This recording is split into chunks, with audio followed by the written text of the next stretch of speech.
Aabot sa 30 pamilya naman ang nawala ng tirahan sa sunog sa UP Village sa Quezon City kaninang umaga. Nakatutok si Cedric Castillo.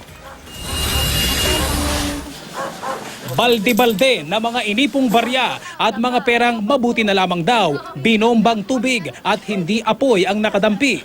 Ito na lang daw ang natira sa mga pinundar ni Lorenza matapos magkasunog sa kanilang lugar sa UP Village, Quezon City kaninang umaga. Sinasampay ko pa para matuyo kasi wala po natira ng mga gamit ko sa bahay. Ang bilis ng pangyayari. Ang nalabas lang po na gamit ng biyanan ko, yung TV lang po. 10:36 ng umaga nang matanggap ng QC Fire ang report na may sunog.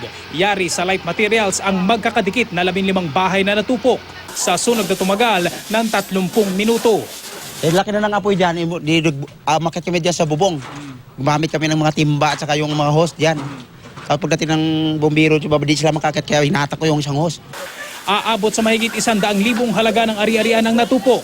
Kinakausap na ng mga otoridad ang may-ari ng bahay kung saan hinihinalang nagmula ang sunog.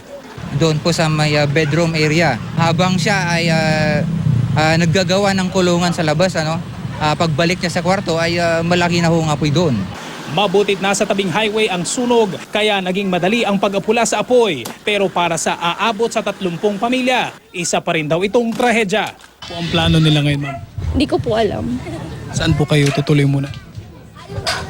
Siguro sa tita ko. Cedric Castillo, Nakatutok, 24 Oras.